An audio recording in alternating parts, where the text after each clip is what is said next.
আধুনিক জীবনে আমরা সবাই ব্যস্ত। প্রতিদিনের কাজ আর চিন্তা ফেলে পৃথিবীর সমস্যা নিয়ে ভাবনার সময় কোথায়? কিন্তু তারপরেও কেউ কেউ আছেন যারা নিজেদের মতন কাজ করে যান, আমাদের গ্রহকে রক্ষায় নিরলস চেষ্টা করে যান। নমস্কার, ইকো ইন্ডিয়ার আজকের পর্বে আপনাদের সকলকে স্বাগত জানাচ্ছি আমি দেবী সাহা। আজকের পর্বে থাকছে সেই সমস্ত ব্যতিক্রমী সাহসী মানুষদের গল্প। রাজস্থানের জয়পুর শহরে আহত পাখিদের উদ্ধার ও চিকিৎসার জন্য কাজ করছে একটি সংগঠন। বিশেষ করে সেখানে পাখিদের জন্য ঘুড়ি ওড়ানোর মরশুম এক কঠিন সময়, এবং আগ্রাসী উদ্ভিদকে প্রসাধনী শিল্পের পরিবেশ বান্ধব কাঁচামালে পরিণত করতে কাজ করছেন এক ফরাসি রসায়নবিদ।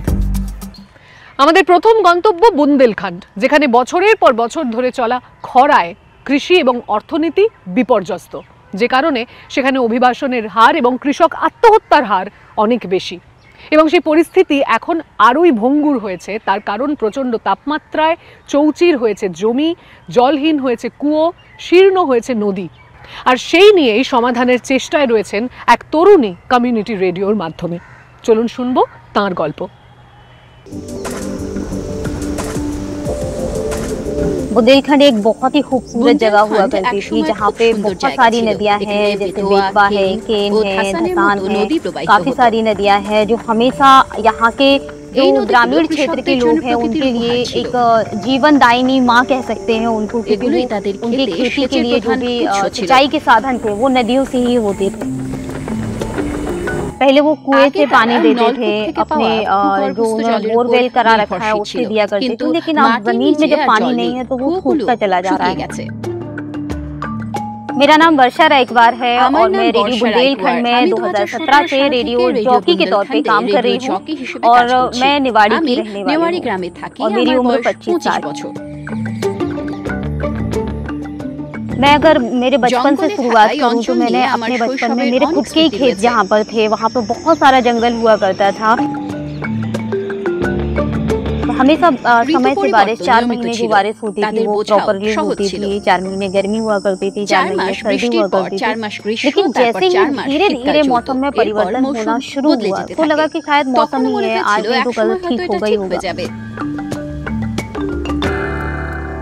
हमारी फसल पे इतना प्रभाव पड़ा कि हम जहाँ पे घर भर दिया करते थे फसलों से, आज हमें ऐसा लगता था कि हमें शायद अपने पूरे साल खाने के लिए भी नहीं मिलेगा। क्लाइमेट हमारे लिए बहुत महत्वपूर्ण है, तभी से मैंने भी समझा कि हमारे लिए हमारा पर्यावरण सबसे पहले इम्पोर्टेंट। मुझे एक दोस्त मिली जिसने मुझे रेडियो बुंदेलखंड के बारे में बताया कि कम्युनिटी रेडियो है रेडियो बुंदेलखंड। श्रोताओं नमस्कार, रेडियो बुंदेलखंड 90.4 सबसे पहले जो कॉन्सेप्ट पकड़ा वो क्लाइमेट चेंज को लेकर ही था, क्योंकि यहाँ पे शुभकर प्रोग्राम बहुत टाइम से चल रहा था। और फिर मैंने उसी के बारे में, क्योंकि मुझे उतनी जानकारी नहीं थी कि शुभकर क्या है, कैसे हम इसको देख सकते हैं, कैसे लोगों को और अवेयर कर सकते हैं। अरे जंगल बिने हमें फिर हमने लोकल कलाकारों को जो कलाकार यहाँ के फोक सिंगर हैं वो सिर्फ अपने घर तक ही सीमित थे, लेकिन हमने उनको एक प्लेटफॉर्म दिया कि आप जलवायु परिवर्तन को लेकर गाना गाइए। इसमें हमने एक और चीज चलाई थी, कौन बनेगा शुभकर लीडर। कौन बनेगा शुभकर लीडर भारत का ही नहीं पूरे विश्व का हम इसको कह सकते हैं कि पहला एक ऐसा रियलिटी शो था जो रेडियो के माध्यम से खेला गया था,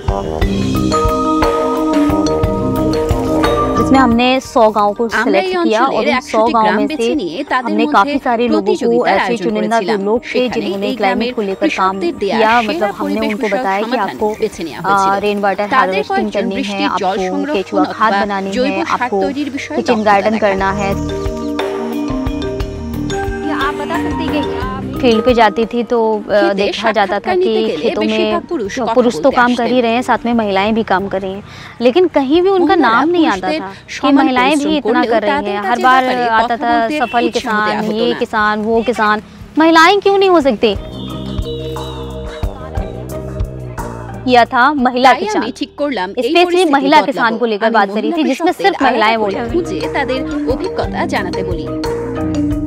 और मुझे लगता है कि महिलाएं अगर पुरुष को भी बोले ना तो वो बदलने के लिए भी तैयार हो जाते हैं। तो इसलिए मैंने महिलाओं को आगे लाने की कोशिश की, क्योंकि घूंघट प्रथा के पीछे उनकी अपनी फीलिंग्स जो होती हैं, वो कैसे सोचती हैं, वो कैसे देखती हैं क्लाइमेट को लेकर, उस पर मुझे बात करना ज़रूरी था। क्लाइमेट से जुड़कर जैसा मैंने खुद में बदलाव किया है, ऐसा मैंने देखा है कि मेरे साथ और भी चीज़ें हैं जो उनमें भी बदलाव हुआ है। जैसे यूएन में मेरा सिलेक्शन हुआ, यूनाइटेड नेशन, और उसमें मतलब एक बहुत बड़ा अचीवमेंट था मेरे लिए। ग्रामीण भारत हो चाहे अर्बन भारत हो, हर किसी के लिए मतलब बहुत जरूरी है। क्लाइमेट को लेकर तो अभी हमें इस समय जो सिचुएशन है, तो वो हमें सबके लिए काम करना जरूरी है।